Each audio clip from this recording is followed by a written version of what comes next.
Greetings, and more greetings to you, good people. My name is DJ Holly, and welcome to 2.5 Creative Studios. Chitubu che content, chitubu chisingapwe, chitubu chinonwa nemunhu wese, chitubu chakavhenekwa, chikaongororwa nana mazvikokota kunzi aiwaka chitubu ichi chine content iri healthy, content yakachena, yakakodzera kunge chikonsumwa nemunhu akaita kunge iwewe. Ndosaka uri panapa muzvara nhasi. So if it's your first time here, dzwanya subscribe button and the notification bell so that you don't miss out on any exciting content uploaded.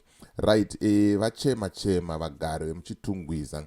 Hanzi kugara muChitungwiza dzangonya nyasha dzaMwari, uyezve tikasanzwa munhu weSuweji, hatirarame zvakanaka.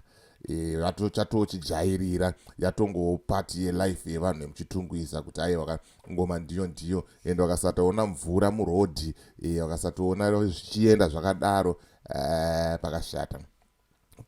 Ndonyaya ndokufambira nayo mazuva ano kuti zvamanje kuti kanzuru yaregerera vanhu. Kanzuru handizivi hangu kuti kanzuru ndo hurumende here kana kuti hurumende ndo kanzuru here. Kana uchiziva woisa comment mucomment section otaura kuti zvinombonyatsofamba seko. Iyo kanzuru inombowana mari kupi kuti igadzire zvimbuzi izvi.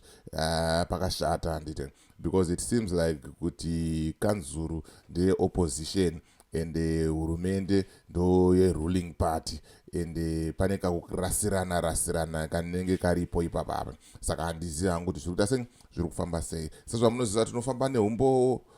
Ndinawo amai vangu vari kuchema panapa zvikanzi kurarama muChitungwiza dzatongove nyasha.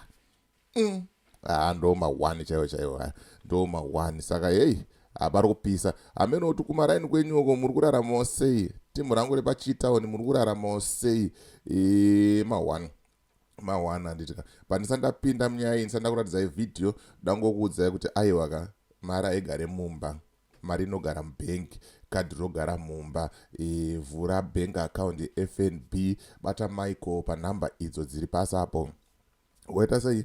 Woitirwa mudzikinyira wacho, wovhurirwa account, woita sei? Worongekawo semunhu handitika, worongekawo semunhu. Zvinhu zvako zvoita sei? Zvinhu zvako zvofamba handitika. Saka ndo nhamba dzamaiki idzo dziri apo. Tora nhamba ipapo, woita sei? Wobata kuti ndabva kuna DJ Holly wanduudza kuti iwewe ndiwe munhu wacho ari kuita sei? Ari kuita zvinhu. Saka tisingatambise nguva, rega tinzwe mama vangu vachitaura kuti Chitungwiza ma1, Chitungwiza ma1, pakashata. Ini ndiretwawo mai5 ndinogara muward 7 kuChitungwiza. Dambudziko ratinaro isusu nderekudai masuweji. Suweji yanyanya like ipo panapa, so inyasha dzaMwari kurarama. Unonyatsoona kuti hey, zvinenge zvichibuda momo nhegerino mumasuweji umo, dai iri mvura chete zviri nani. Chinoita mazuva like ipapa tapedza 3 weeks ichingobuda masuweji iwayayo. Dai matibatsirawo wedi nokuti it's not easy kugara nemasuweji. Tikarara mubedroom chaimo tavhara madhoo, anditange masuweji ari imomo. Ndo dambudziko ratinaro. Iye zvino tine chitengi icho chiri kuseri chakatsemuka, kana mukaenda mukanochiona chakatsemuka, wokuti kana dai mwana akanotsika anodonhera mukati. Saka ndakamboitaura nyaya yachona kuti dai matigadzirirawo kuti chiite zvakanaka, kuti mwana munozati vana vadiki anongomhanya unokwira akadonhera imomo, tofungidzira kuti mwana abiwa. Yeti mwana apinda mui aeredzwa nemvura aenda nesuweji. Manyoka like panapa anga azara manyoka, vana achirwadziwa nemanyoka. Isu tese tichazodzwa kuti mbangu mokundirwadza nekufema mweya wamasuweji iyoyo. Hanzi manyoka, vana vese vapera nemanyoka, masnacks. Hanzi mudumbu muri kutoita kurwadza, kwete kuti nenyaya yenhunzi kana kuti chinyaya yesuweji yavari kufema. Ndo zviri kutaurwa namai vangu panapa kuti takuwara. Hanzi wakarara mubedroom munotoita kunge suweji yacho irimo mukati. Handizive kuti muri kuionawo sei nyaya iyi, kuChitungwiza chete here kana kuti kune dzimwe nzvimbo dzakatowanda ziri kuita sei ziri kusangana nedambudziko iri, uyezve tingaite sei kuti dambudziko iri tiripedze, kuti dambudziko iri riite sei ripere.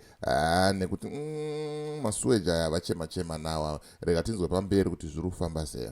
Zvinorwadza hama dzangu. Takamboenda tikanotaura pekuti angawana kumbouya, tikaenda ndobva tazoita kusumuka manje kutoenda ikoko chaiko kukanzuru kwachona ikoko.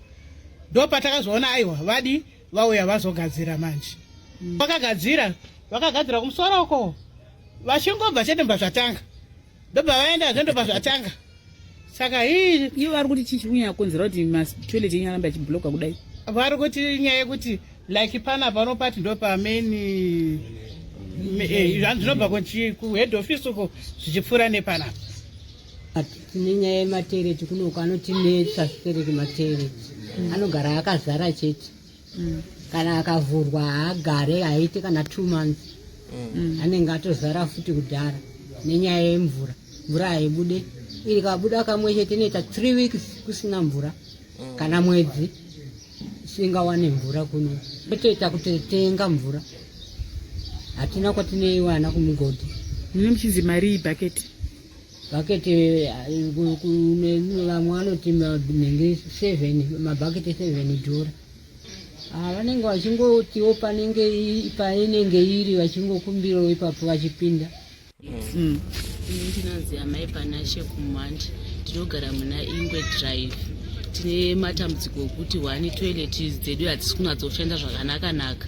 2 mvura hatisi kunatsokuiwana zvakanaka, togona kuiwana pa2 weeks tisite tisina mvura, plus matepi edu chaiwo haanaomira zvakanaka. Mvura togona kutongoiwana kana pasi pachigomba, so panogona kungodhubhukaona kana ichinge yauya tosherawo ipapa. Saka zvinozotipawo matambudziko patinenge takagarawo. Saka mvura dzokushandisa kuti tipindewo mumatoireti tinenge tisinawo, totodziwana kumugodhi uku ndokwatochitowanawo mvura dzotipinzewo mumatoireti vana vedu vashandise. Saka zvirwere hazvimboperi, vana vedu totogara takatovachengetedza kuti vasabatwa nechirwere chemudumbu.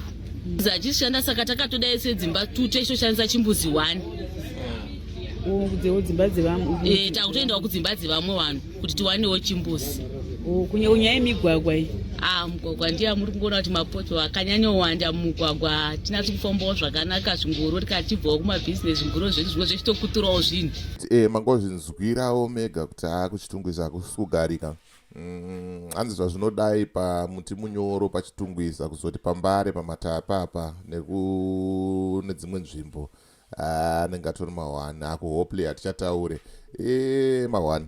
Saka ndo nyaya yandiri kufamba nayo zvamanje manje, zviri pachena izvo, hazvina kana kuwanda kana kuita sei kuti kanzuru kana kuti hurumende pakati pevavo vari 2 pane 1 akundikana kana kuti vese vakundikana mahwani. Ndosaka muri kuona Bishop Nyamakanga vari kutaura kuti aiwa muna August ngatipindei mumugwagwa sechechi tiratidzire kuti izvi zvatiri kuita izvi hatisi kurarama zvakanaka handitika. Saka ndo nyaya yanga ndichifamba nayo, ndo nyaya yanga ndangoya kuti ndikuratidzei kuti kuchitungwiza kwakusi kuita sei hakusi kugarika handitika. So as for me DJ Holly and the rest of the crew behind the scenes tiri kuti it's bye for now. Ngatisangane muvidhio rinotevera.